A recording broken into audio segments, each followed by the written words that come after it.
What's going on with Justin Trudeau? He might be out of office soon, or perhaps he's already stepped down. Although I had already mentioned about his acts and behavior in my older videos on Canada, therefore his resignation is almost due. But still many are discussing as to what exactly happened with him. One thing most people would agree on is that anyone who dares to challenge or confront the Indian Prime Minister Modi over trivial issues or simply to assert power often faces a career-ending downfall or a sharp decline in their popularity. Prime Minister Modi is emerging as a new superstar on the international stage. While global leaders already acknowledge him, now even the general public in many countries around the world is beginning to know more about him and like him. Now, particularly in Canada, people are saying that if Justin Trudeau hadn't clashed with Modi, this wouldn't have happened. Why did Trudeau clash with Modi? It was over Khalistan issue. The party in Canada that was supporting Khalistan, I'm talking about Jagmeet Singh's NDP, they withdrew their support from Trudeau. Why? Because Mr. Trudeau was acting so foolishly and immaturely in international diplomacy that the general public began to see him as a childish, incapable leader. His decisions impacted the economy and led to inflation. After the 2021 federal elections, Trudeau's Liberal Party did not win a majority of seats in the House of Commons, securing only 160 seats out of 338. To govern, Trudeau had to rely on NDP's 25 seats, led by Jagmeet Singh, and that's when Trudeau started favouring Khalistani movement and used to give them free hand. This political alliance of 25 seats drove Trudeau to favour Khalistanis so excessively that he crossed all political decorum and boundaries. Trudeau gave so much importance to the murder case of a Khalistani activist, Hardeep Singh Nijjar, that he turned it into a major international issue. He made all sorts of accusations against Prime Minister Modi and the Indian government, but all of this backfired on him. It's like the NDP nudged him and said, "Go on, say this, accuse the Indian government, take the name." And Trudeau, without using his own judgment, started giving statements. His government also expelled Indian diplomats, accusing them for espionage and intelligence activities. This led to diplomatic tensions between Canada and India. Then in November 2024, Canadian government suspended the popular SDS Student Direct Stream Visa program, which is a study permit for international students. Indian students were the largest beneficiary of SDS visa, nearly 70%. Then his government also introduced new immigration policy, which aims to reduce permanent and temporary resident admissions. Immigrants, especially students, contribute significantly to Canada's economy. International students in particular pay tuition fees, contribute to local economies through spending on housing, food, and other goods and services, and often remain in Canada as skilled workers after graduation. A reduction in their numbers will lead to lower economic activity and slower GDP growth. If you look at the top countries of origin for international students in Canada, Indian students contribute the most. And then because of the growing radicalization by Khalistanis, there is even a debate, is Canada even safe for Indian students? All these grievances, wrong associations and rash policies have led to Canada incurring nearly a $10 billion loss. In the end, it all blew up in his face. On top of that, the NDP pulled back their support and left him stranded. Now what can you say about Trudeau? He ended up making a fool of himself. And that is what caused his downfall and impacted the Canadian economy. If you look at the Canadian GDP, service sector contributes the largest, approximately 70% of GDP. Because of Trudeau's policies on SDS visa and immigration, education industry, accommodation, real estate, consumer goods, everything is getting badly hit.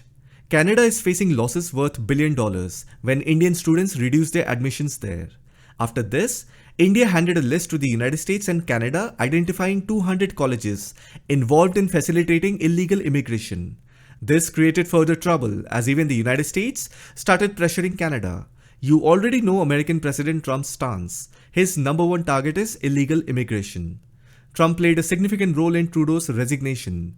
Trump has already warned Canada that if they don't stop illegal immigration, United States will impose a 24% tariff on all goods coming from Canada. This made Trudeau so nervous that he even went to Trump's golf retreat in Florida, begging for leniency. After Justin Trudeau's resignation announcement on January 6th, Trump said, if the Canadian economy is so dependent on the United States, why not become our 51st state? You will only benefit from it. Your expenses will become ours, and you won't need to overspend. He even said Canada would be totally secure from the threat of the Russian and Chinese ships that are constantly surrounding them. Together, what a great nation it would be. Trudeau's opposition leader, Pierre Poilievre, the man who could become Canada's future Prime Minister, he also criticized him for overspending. Did you notice that the opposition leader and Trump, they both mentioned the word overspending? Let me tell you more about it. Now, even Elon Musk has been after Trudeau for promoting far-left ideologies. After his resignation, Elon taunted him by saying 2025 is looking good. If you look at Justin Trudeau and his Liberal Party's ideology, they have a solid aim in destroying families, promoting woke ideas, and giving undue importance to LGBTQ over normal individuals, making it the new norm. Their biggest problem is that they have tried very hard to normalize non-traditional behavior while sidelining conventional straight-line individuals. This makes the majority of the population in any country feel uncomfortable and uneasy. This is exactly what was happening as the Canadian opposition leader Pierre Poilievre explained with an apple analogy. He used an apple analogy to illustrate the effects of government overspending on inflation. He compared the Canadian economy to a scenario where there are 10 apples and $10, allowing each apple to be purchased for $1. He then said, if the government borrows money either internally from its own treasury or externally, that will increase the total money supply to $20 without increasing the number of apples. Then the price of each apple would rise to $2. This analogy is used to explain how increasing the money supply without a corresponding increase in goods can lead to higher prices. This is a fundamental concept in inflation theory. This is what happens when you overspend. The value of money decreases, inflation rises, and the overall condition of the economy deteriorates. Another issue Canada was facing was related to the Arctic. You know that the Arctic is covered with ice throughout the year. But due to global warming, the ice is melting and new sea lanes are opening up. If you look around the Arctic Ocean, you will find that it is bordered by only a few countries, primarily some Nordic countries, Russia, Canada and Greenland, which is part of Denmark. These countries have territorial claims around the Arctic Ocean, but about 70% of the Arctic Ocean remains surrounded by Russia. As the ice melts and new sea lanes open, a shorter path will become available for navigation from Russia to United States, connecting the Atlantic and Pacific Oceans directly. This development is highly strategic, as it will offer Russia a significant global advantage. Furthermore, the Arctic is rich in resources. The next major global conflict is likely to revolve around these sea lanes and resources. Trump is already preparing for this and knows that Canada will be ineffective in addressing these issues. Hence, he aims to have greater control over Canada so that the United States can dominate this next great game of the 21st century. In his first term, he already made some changes to the Arctic regulations. This time also there will be some revision. I have made a small video on Canada where I have explained who calls these shots. All the things I've said in that video is slowly coming out to be true. In fact, Trump has even expressed a strong desire to purchase Greenland. There are many things that we can discuss about Trump on his arrival. But the goal of this video is to tell you that if you follow geopolitics closely, as of now, the growing influence of Prime Minister Modi on the global stage is clear. Over the past year, three prominent figures have clashed with Modi: Joe Biden, Justin Trudeau, and Sheikh Hasina's political ally, Muhammad Yunus from Bangladesh. Regarding Biden, he never called the shots. Deep State, backed by George Soros, used to call the shots, and they are the one who clashed with Modi. What was the result? Biden lost the elections. Trudeau resigned, and Muhammad Yunus, his situation in Bangladesh is deteriorating. I've already said in this video he's going to flee the country soon. His time is up.